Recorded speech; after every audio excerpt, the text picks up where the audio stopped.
சமையல் இது சர்வயோகினி அறுசுவை தருவாள் அவள் அன்னபூரணி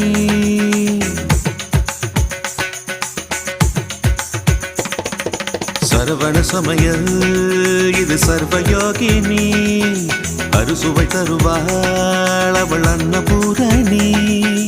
ஒவ்வொரு கையிலும் ருசிகள் மாறும் ஒவ்வொரு ருசியிலும் பசியும் மாறும் சமையல் 6 வகை கலை அல்லவா தீர தீரன மனிதவ மகரித சரவண சமையல்